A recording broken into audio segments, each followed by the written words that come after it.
Have you ever felt, deep down in your soul, that something great and terribly important is about to happen? I'm not talking about rumors, news, or human predictions, but a silent call that echoes in the hearts of those who still know how to hear God's voice. Mary has already warned us, but few are listening. And what you may not yet have realized is that the time of final chaos is no longer a distant future. It has already begun. The shadows lengthen over the world, not only in the wars, crises, and catastrophes that everyone can see, but in an invisible battlefield where the forces of good and evil wage the most intense war in history. And in this scenario, where so many souls are lost without realizing it, two spiritual weapons rise like beacons in the darkness: prayer and fasting. But why does Mary insist so much on these two practices? What lies behind this call that recurs in the apparitions and messages of Medjugorje, especially in the mysterious 7 unrevealed messages? Perhaps you've prayed in moments of despair or fasted in search of answers. But what we'll explore here goes far beyond occasional rituals. We're talking about a profound preparation capable of sustaining your faith when everything around you seems to be crumbling. What you'll discover now may surprise you, and perhaps even forever change the way you experience your spirituality. Imagine, for a moment, that Mary's words are not just pious advice, but a true spiritual survival plan for times of tribulation. A silent manual, kept in the hearts of the faithful, to be put into practice when trials intensify. Have you ever been there?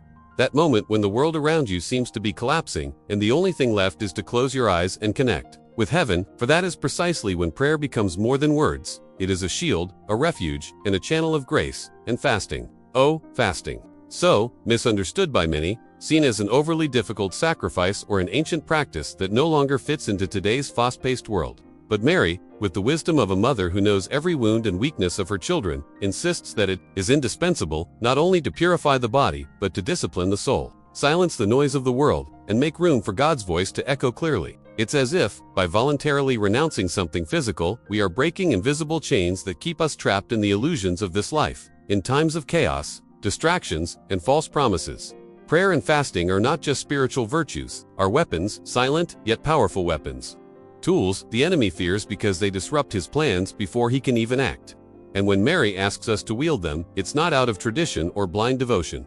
It's because she knows that the battle we face requires prepared spiritual soldiers, not passive spectators. Stay with me until the end, because throughout this journey, we will delve deeper into this urgent call, understanding how these practices became the key to overcoming humanity's darkest period, and even how they connect to the mystery of Medjugorje's still-kept messages. Every detail matters. And perhaps it is precisely one of them that God is using today to speak directly to you. And so, while the world rushes on, unaware that the spiritual clock is approaching its final hour, Mary continues calling her children. Some listen, others ignore, but you are here, now, and that means you may have already felt this call. And this is precisely where our conversation begins. And you know, as we talk about all this, I can't help but imagine how many stories of faith, struggle, and overcoming are hidden there, on the other side of the screen. Perhaps you've experienced the power of prayer in a moment of pain, or felt how fasting opened a clearing of light in the midst of a seemingly endless darkness. If this topic resonates with you, leave a comment below with what has touched you most so far. It could be a thought, a testimony, or even a question. It's incredible how, when you share, you end up helping someone who may be going through exactly what you've experienced. And if what you're hearing here resonates with you, remember to also like this video. It seems like a simple gesture, but every time you press that button, YouTube understands this message is important and shows it to more people, and who knows, maybe that's exactly what someone needs to hear today to stay motivated. And of course, if you feel like continuing to walk with me on this journey of discovery, reflection, and revelation, subscribe to the channel. This way, you'll stay up to date with every new content and help keep this community of faith, hope, and spiritual preparation alive. Your participation here is what makes this channel grow and reach more people with this kind of content. And, deep down, it's as if we're all together, hand in hand, answering the same call, because, in the end, it's not just about watching a video. It's about being part of something bigger, a silent but powerful movement that Maria is building around the world. And it's precisely in this spirit of unity that we continue, because there's so much more to be revealed. Medjugorje, a name that, to some, sounds like just that of a small village in Bosnia and Herzegovina, but for millions of people, carries an almost indescribable spiritual weight.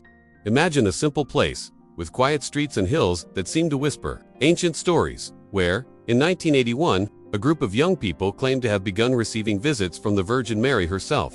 These young people, known as visionaries, were just teenagers when they reported seeing a woman of indescribable beauty, clothed in light, bringing urgent messages to humanity. Most impressively, according to reports, these apparitions have not stopped over time. Decades have passed, and some of these visionaries claim to continue receiving messages to this day, carrying a sacred burden that few could bear. What attracts so many people to Medjugorje is not only the possibility of a supernatural encounter, but the depth of the messages conveyed. Mary speaks of conversion, constant prayer, fasting, and reconciliation with God. But there is something even more intriguing: the promise of 10 secrets, only some of which have been partially revealed. Within these secrets, 7 messages remain, completely hidden from the world, guarded as a sacred treasure, but also as a silent warning. No one, other than the visionaries themselves and a designated priest, knows the exact content of these revelations. This hidden truth creates an atmosphere of mystery that intrigues even the most skeptical hearts. Walking the streets of Medjugorje, it's impossible not to feel something in the air. Pilgrims arrive from all over the world, carrying their pain, questions, and hopes. Some climb Apparition Hill barefoot as a form of penance. Others spend hours before the Blessed Sacrament, immersed in silent prayer. It's as if every stone, every breath of wind, holds fragments of stories of transformation. Many report healings, not just physical, but also inner profound changes in mindset, in life decisions, in the way they see the world. It's a place where the spiritual and the human meet so intensely that for those who experience it, it's impossible to leave the place the same person. The impact of these messages extends far beyond the confines of the Catholic faith. Even though the Church maintains a cautious stance, carefully studying every detail, millions of people claim to have felt the presence of something divine there. This is because Mary's words at Medjugorje are not limited to a specific religious group. They speak to the human heart, to the universal desire for meaning, peace, and truth. And this is where things become even more interesting: the way these messages connect to the times we live in. Wars, divisions, the loss of values. Everything seems to echo what, between the lines, Mary has been warning about for decades. But there's one detail that can't be ignored: the insistence on fasting and prayer as pillars for facing what's to come. This emphasis isn't just decorative. When we analyze the pattern of the messages, we realize it's not just about devotion, but also about preparation. As if each Hail Mary, each day of voluntary renunciation, were a brick placed in a wall of spiritual protection. It's as if Mary were behind the scenes of the story, training her children to remain standing when chaos tries to tear down everything around them. And as for the 7 unrevealed messages, well, this is where curiosity peaks. Why were they hidden? What is it about them that demands silence until the right time? Some believe they contain details about future events of great impact. Others think they are spiritual instructions that will only make sense at a specific moment. The seers themselves affirm that the time will come when each one will be revealed to the world, but that, until then, we must remain faithful to what has already been said. Prayer, fasting, conversion. It's almost as if we were standing before a sealed sacred book, knowing that its contents will change everything, but unable to open its pages yet. Now I want to delve even deeper into this subject, because understanding Medjugorje isn't just about learning about a story of apparitions. It's about delving into a personal invitation that Mary extends to each of us. A call that, when accepted, transforms not only our lives but the destinies of many around us. And to understand why this preparation is so essential, we need to look at what's happening in the world and see how each of Mary's words seems to come to life. Before our eyes. Comment here, I'm on this journey too. When Mary speaks of the final chaos, she's not just describing a time of visible catastrophes, such as wars, natural disasters, or economic crises. What lies behind this expression goes far beyond what meets the eye. It's a period in which humanity will be faced with trials so intense that there will no longer be room for lukewarm faith or a superficial spiritual life. It's a time of profound spiritual confusion, in which people will have difficulty distinguishing truth from lies, and in which the seduction of evil will present itself so subtly that even the most vigilant will need to be constantly alert. The biblical perspective confirms this view.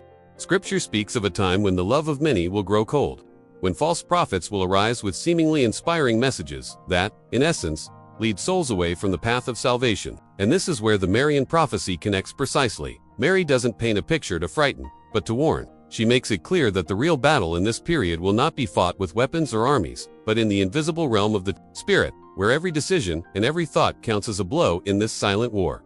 The final chaos is, in essence, a test of fidelity. It's not just about surviving physically, but about remaining faithful when the pressure is suffocating, when opposing voices multiply, and when the narrow path seems impossible to follow. And this test will become even more intense because the world increasingly trusts in what is visible and immediate, while Mary's call demands patience, perseverance, and absolute trust in what is not yet seen. It is a struggle of mentality, where strength comes not from pride or self-sufficiency, but from the humility of placing oneself under God's protection. The spiritual confusion Mary describes is not just the loss of self-evident moral values, but something deeper, a silent inversion of right and wrong. It occurs when sin disguises itself as freedom, when lies are disguised as truth, and when many begin to believe they no longer need God. It is in this environment that the spiritual battle intensifies, because the enemy doesn't need to physically destroy what has already been lost internally. And herein lies the great hidden truth. The destruction of faith doesn't happen overnight, but slowly, imperceptibly, through small concessions and distractions that steal focus from what is essential. According to the messages of Medjugorje, the final chaos has already begun to manifest itself. Not in the dramatic sense portrayed in the headlines, but behind the scenes of everyday life, in the silent erosion of the soul. It's in families that fragment, in friendships that are lost because of ideologies, in the relentless search for recognition and pleasure that never satisfies. It's the loss of inner silence that prevents us from hearing God's voice. This is why Mary insists so much on prayer and fasting, because, in the midst of confusion, they become like a beacon that keeps us on the right path, even when everything around us seems to push us away from the light. Spiritual combat isn't fought with fiery speeches, but with daily choices. It's saying no to something that seems harmless, but which we know distances us from God's presence. It's forgiving when everything within us screams for revenge. It's maintaining hope when circumstances dictate that it's no longer worth fighting. These are the invisible weapons that sustain the soul in the final chaos. And the most interesting thing is that the more silent and discreet these victories are, the more powerful they become in the spiritual world. There's a detail that often goes unnoticed. The final chaos is not only a time of trial, but also of profound revelations. It's in these periods of greatest pressure that the human heart reveals its true colors. Many who seem strong will fall, while others, whom no one imagined, will rise with courage. And this transformation, which begins within, is precisely what Mary wants to provoke in her children before the trials reach their peak. Now I want to delve even deeper into this subject, because understanding the final chaos isn't just knowing it will come, but recognizing that we're already experiencing parts of it. And if we know how to identify its signs and act wisely, we won't just resist, but will become instruments of hope for others. It's at this point that prayer and fasting cease to be mere spiritual practices and become acts of resistance against the forces that try to extinguish the light of faith. Comment. This makes sense to me before chaos reaches its peak. Mary calls us to something that goes beyond simple spiritual advice. She summons us to true inner preparation. It's not a call made with noise or grand public speeches, but with the gentleness and firmness of a mother who knows that time is short and that dangers are approaching. It's a call to genuine conversion, one that doesn't limit itself to changing external habits, but that transforms the heart, aligning thoughts, feelings, and decisions with God's will.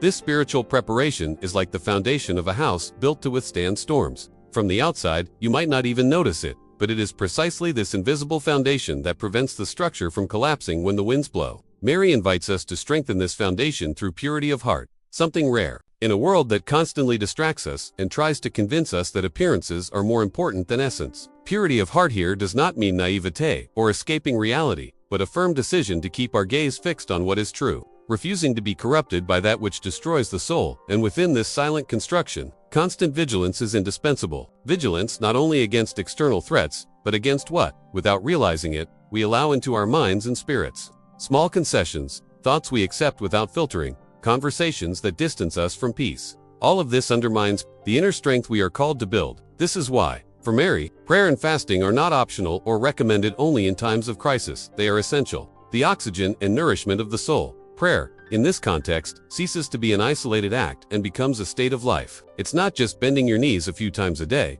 but living in tune with God, with every breath, every word, every choice.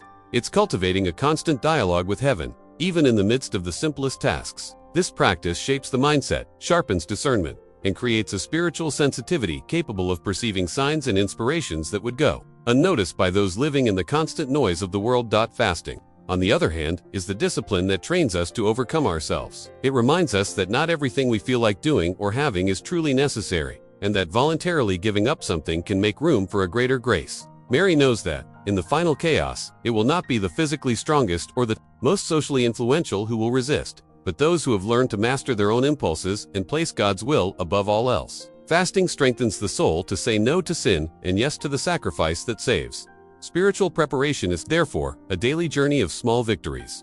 It's in the silence of the early morning, during work breaks, during the meal we choose to simplify, that we build this invisible resistance. And, little by little, this practice transforms not only our inner self, but also the environment around us. People realize, even if they don't understand, that there's something different, a peace that isn't easily shaken, a hope that doesn't fade. This transformation is what Mary desires for each of us. Not because she wants to isolate us from the world, but because she knows that, to remain in it without losing our way, we need to be rooted in something that doesn't move with the storms. And the most beautiful thing of all is that this preparation is not a burden, but a privilege. It is an invitation to live more consciously, more fully, more aligned with the truth that liberates. Now I want to delve even deeper into this subject, because understanding this preparation means understanding that it isn't limited to moments of devotion, but expands to every decision in our lives, every relationship, every thought we cultivate. It's a training that begins today, the very moment we decide to respond to Mary's call. Right there, I'm on this journey to for Mary. Prayer is not merely an expression of devotion or a pious habit reserved for moments of tranquility. It is a shield, a veritable spiritual wall erected before us to protect us against attacks that we often don't even perceive. When Mary speaks of the rosary, for example, she does not present it as a mechanical repetition of words, but as a living chain of intercession, capable of enveloping the one praying and all those for whom they pray in a kind of invisible, yet unbreakable fortress. It is as if each Hail Mary were a brick in this wall, and each mystery meditated upon added another layer of light around the soul. This protective power of prayer is not a theory. Over the decades, thousands of testimonies from people who turn to the rosary in critical moments confirm this. There are stories of families who, in the midst of war, found inexplicable security, of people who, faced with imminent danger, felt a sudden peace and an unexpected solution emerge. And these are not coincidences, but concrete answers from a heaven that bends to listen when faith is lived sincerely. It is as if, in that instant when the rosary beads pass through the fingers, the soul connects to a continuous flow of grace, strength, and discernment. Mary insists on this path because she knows that the spiritual battle is not won solely with goodwill or encouraging words. It is necessary to be constantly connected to the source, and prayer is that link. By praying, we not only ask for help, but we also place ourselves in a position of openness, allowing God to act where we could never do it alone. Prayer illuminates thoughts, adjusts decisions, and even transforms feelings that seemed impossible to change. It repositions us on the battlefield, allowing us to fight not with human weapons, but with the strength of the Spirit. And the rosary, in this context, has a special role. It is not just any prayer. It is a deep dive into the mysteries of the lives of Christ and Mary, constantly reminding us of who we are and where we should go. While the world tries to drag us into haste and distraction, the rosary slows the mind, orders thoughts, and creates a space where God's voice can be heard more clearly. And this simple act, repeated with perseverance, is capable of changing entire destinies. Behind the scenes of this silent practice, something happens. Invisible chains are broken. Negative influences lose their power, and even situations that seemed blocked begin to move. It's not magic, it's not luck. It's the direct action of grace that finds space to act because someone has firmly decided to pray. Often, the miracle lies not only in the solution of a problem, but in the inner transformation that occurs in the one who prays, a change of mindset, an emotional strengthening, a courage that was previously lacking. There are stories of people who, trapped in addictions or mired in bad decisions, found in the rosary the clarity to begin again. Others, experiencing moments of loss and pain, discovered that prayer didn't instantly take away their suffering, but rather gave them an unshakable peace, allowing them to weather the storm without losing their faith.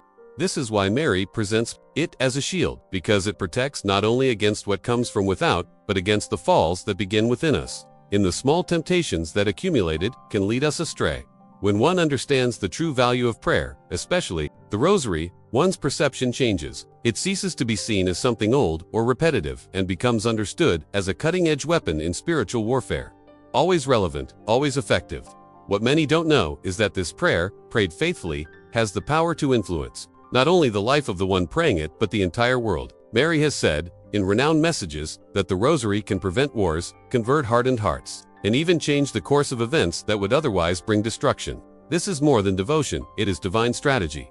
Now I want to delve even deeper into this subject because understanding prayer as a shield means realizing that it's not an isolated act, but part of a system of defense and attack in the spiritual realm. It keeps us steadfast, but also opens paths where there was no passage before, acting invisibly and silently, yet decisively, in each person's personal history and in the collective destiny of humanity. Comment. This makes sense to me. Fasting, from Mary's perspective, is one of the most powerful and, at the same time, most underestimated weapons in the spiritual life. For many, it is seen merely as a physical deprivation, a dietary sacrifice that causes discomfort and demands willpower. But Mary shows us that fasting goes far beyond this. It is, above all, an act of surrender and humility, a silent and effective way of placing the spirit above the demands of the body. By fasting, we are not simply refraining from eating. We are declaring, in a practical and profound way, that our greatest dependence is not on earthly food, but on the sustenance that comes from God. This seemingly simple decision brings about a surprising internal transformation. It's as if fasting removes the excess noise produced by the body and mind, and in the space that opens up, God's voice becomes clearer. It realigns our mindset, strengthens our discipline, and reminds us that we are capable of foregoing momentary pleasures to achieve a greater good. It's a daily training ground for bigger choices. For those decisions that define the course of our journey, Mary insists on this practice, because she knows that fasting directly weakens the forces of evil. When we voluntarily deprive ourselves of something legitimate, like food, we send a clear signal to the spiritual world: I am not a slave to my desires.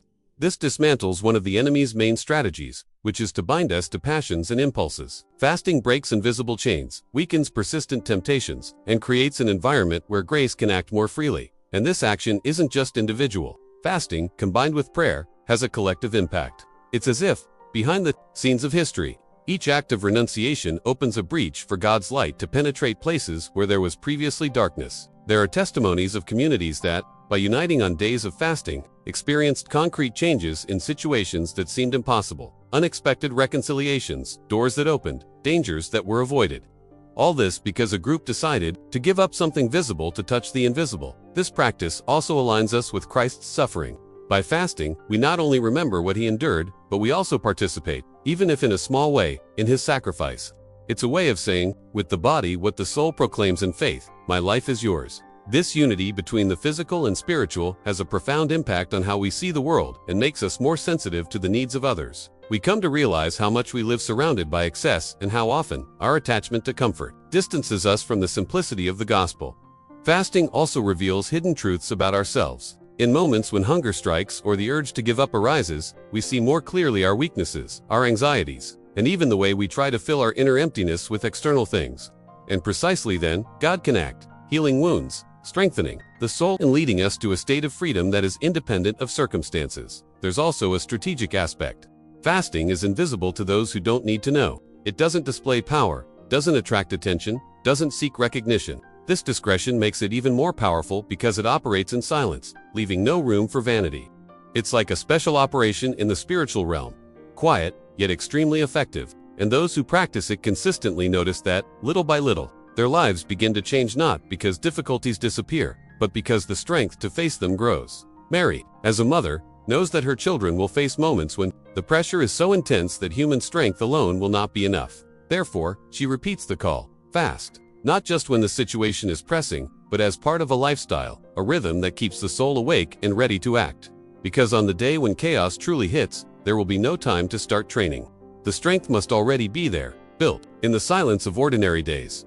Now I want to delve even deeper into this subject, because understanding fasting this way is to realize that it is not an end in itself, but a powerful means of opening space for divine action. It is fertile ground where grace germinates, where important decisions are clarified, and where our soul learns to walk more lightly, without the burdens the world insists on imposing on us. Right there, I'm on this journey to when we truly understand what prayer and fasting mean. We realize that they are not just two parallel spiritual paths. They complement each other like two blades of a single sword. It is impossible to completely separate one from the other without losing strength. Prayer elevates the soul, opening space for the spirit to align with the heart of God. Fasting, in turn, disciplines the body and mind, breaking down internal resistance and silencing the distractions that distance us from the essential. Alone, each is powerful. Together, they form a weapon of almost indescribable impact.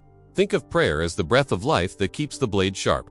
It keeps us connected to the source, receiving the guidance and grace necessary to face each battle. Without prayer, even fasting can become nothing more than empty deprivation, a human endeavor without spiritual roots. Fasting, on the other hand, is like the firm hilt that gives stability to the sword. It ensures that, when used, the blade will not break in the hands. Without fasting, prayer risks losing depth, as the body and mind remain trapped in the same patterns and vices that limit the action of grace. Mary shows us that this union is not a theological detail, but a spiritual survival strategy. Behind the scenes of the battle we wage every day, this sword cuts invisible chains, dismantles traps set by the enemy, and keeps us focused on what truly matters. It's not just resistance, it's a counterattack. It's saying no to sin and, at the same time, moving forward with courage to fulfill the mission God has entrusted to us. There's single quotes as something fascinating about this dynamic. When prayer and fasting come together, they bring about a complete transformation. Prayer leads us to look upward, seeking meaning in God's presence. Fasting anchors us in reality, teaching us that to attain what is eternal, we must let go of temporary excesses. One connects us to eternity, the other frees us from what is fleeting. And when this mindset takes hold, the decisions we make begin to change. We begin to better discern what is worth our time, our energy, and our heart. This combination also strengthens spiritual resilience in a way few practices can.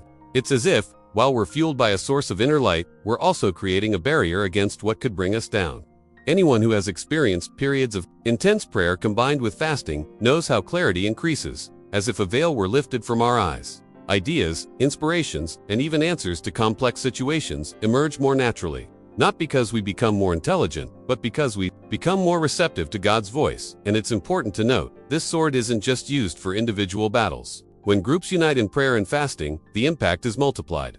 Entire communities have witnessed changes that seemed impossible, from unlikely reconciliations to overcoming profound crises. Strength lies not only in numbers, but in the spiritual unity that forms when everyone wields the same weapon. Mary knows we live in a time of constant spiritual pressure. Chaos, confusion, and distraction attempt to weaken us every day. That's why she insists on this training. Prayer and fasting together are like a double-edged blade. One cuts the world's influence over our soul, the other dismantles the enemy's. Perhaps this is a weapon that does not rust, because it is sharpened by God's own love and wielded with the courage that comes from the Holy Spirit. Now, I want to go even deeper into this subject, because understanding this spiritual sword is also understanding the call to use it not only in defense, but to open paths, restore what was lost, and protect those who walk alongside us on this journey of faith. Comment: this makes sense. To me, the 7 unrevealed messages of Medjugorje are among the greatest spiritual mysteries of our time. Ever since the visionaries began speaking about them, an atmosphere of expectation and sacred silence has formed around their content. It is not just human curiosity that makes them intriguing, but the realization that, when they are finally known, they will have a profound impact not only on the lives of believers, but on the history of the world. They remain sealed, guarded under lock and key, in the hearts of those who receive them. And the little that is known is enough to awaken a sense of urgency in us all. According to the visionaries, each message carries a unique weight, a revelation, that will be announced at the exact moment determined by God. It's not their choice to remain silent, it's an obedience to a greater plan. They've already stated that, when the time comes, each message will be communicated in advance, so people can prepare, and this is precisely where the importance of prayer and fasting comes in. Mary not only warns, but instructs that these 2 practices are the keys to navigating what is to come with faith and steadfastness. What's intriguing is that, even without the exact content of these messages, the very way they are preserved is already a lesson.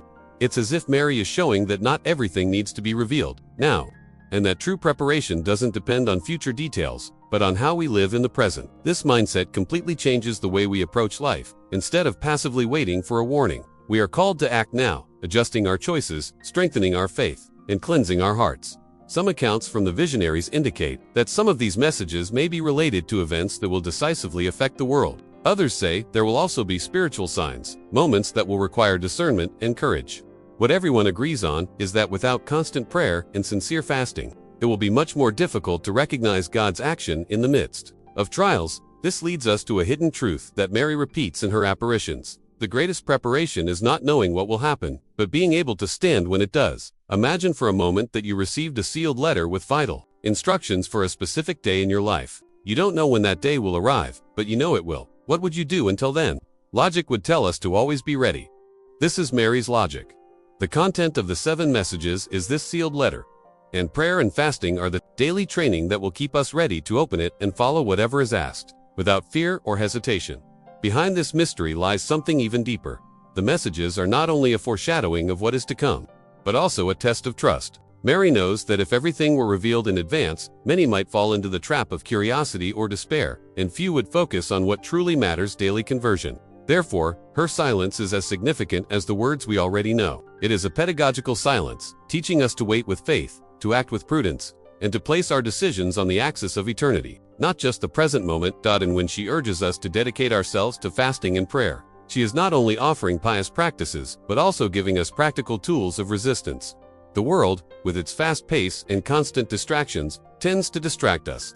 Fasting centers us, prayer directs us. They work together to keep the flame of vigilance alive, so that when the revelations come, we can recognize them and respond without hesitation. Now I want to delve even deeper into this subject, because understanding the mystery of the 7 messages isn't just about delving into curiosity about a secret, but realizing that the true calling is to daily transformation. It's about how we live today so we're ready for tomorrow, even without knowing exactly what awaits us. Right there, I'm on this journey too. Mary has always warned us that God does not allow anything to happen without first sending signs, and that these signs, when observed carefully, speak louder than many words. She reminds us that the time for the fulfillment of divine promises and warnings does not arrive suddenly and unexpectedly for those who remain vigilant. On the contrary, it is preceded by small signs, both spiritual and social, that serve as a wake-up call. And this is where discernment becomes essential, because these signs are not always obvious. Often, they hide amid routine, disguised as ordinary events. In the spiritual realm, one of the clearest signs is a widespread loss of faith. Not only the abandonment of religious practices, but the replacement of truth with ideologies and beliefs that place man at the center, removing God from the equation.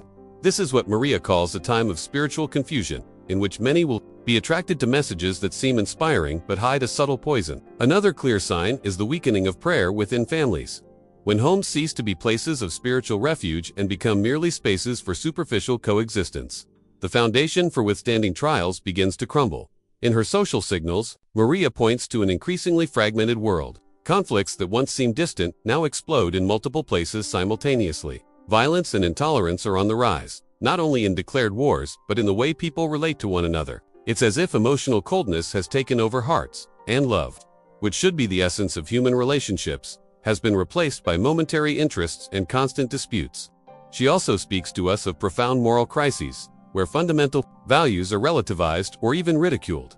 Another powerful sign is humanity's growing distraction. We are more connected than ever by technology, but increasingly disconnected from ourselves and from God.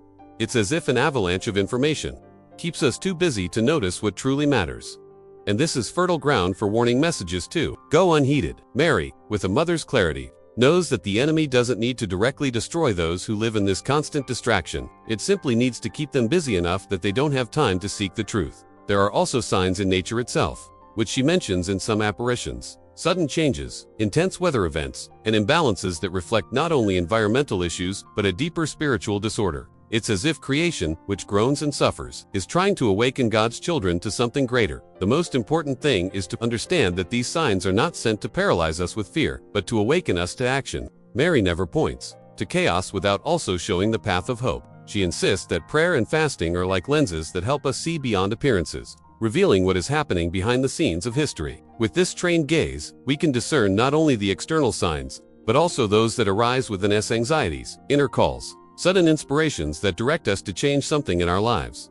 And this is where an essential point comes in. Discerning with wisdom means not being swayed by every rumor or theory that appears, but seeking confirmation in prayer and in the Word of God.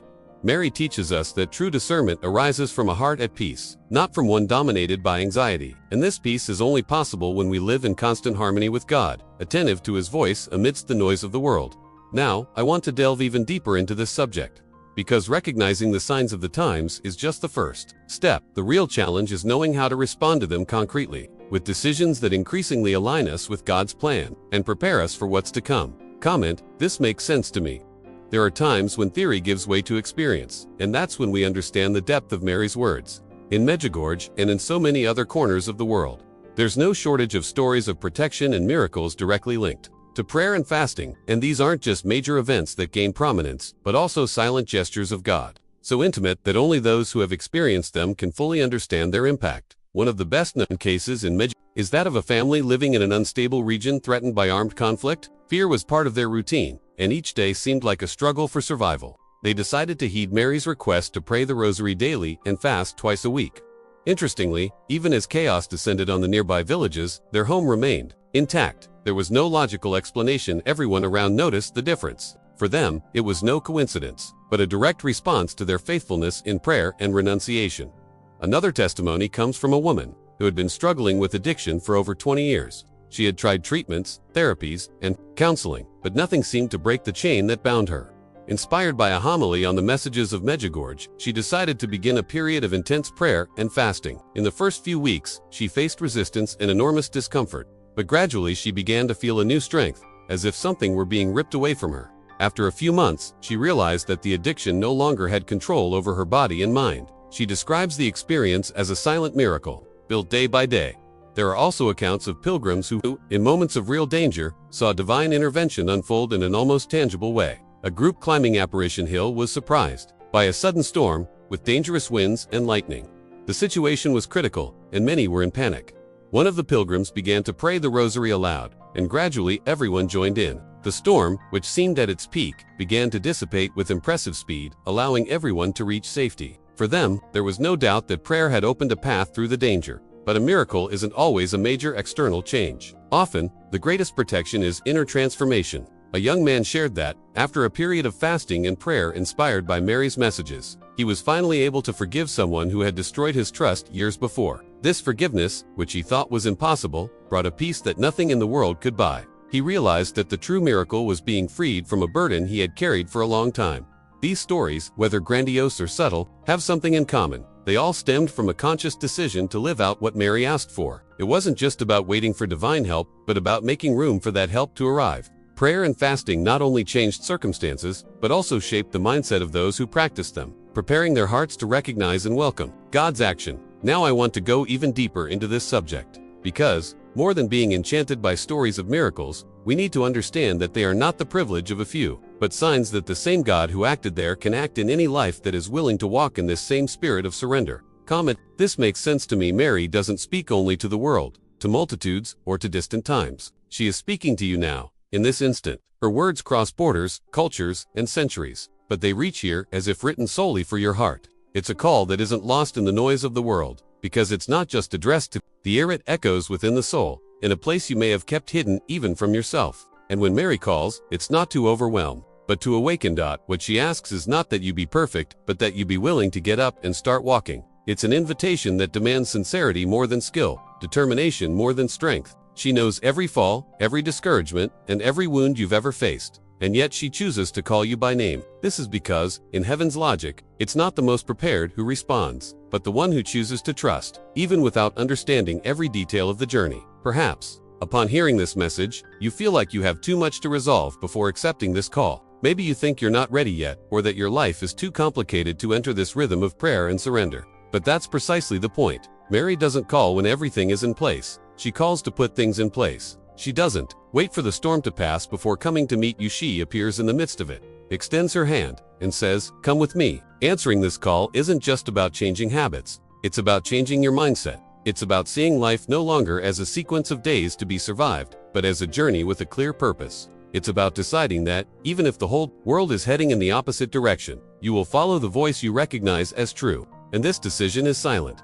made behind the scenes of your soul, but its impact overflows into every area of your life. Mary knows that every yes we give changes not only our destiny, but also that of others who cross our path. Your answer could be the seed of transformation for someone you don't even know yet.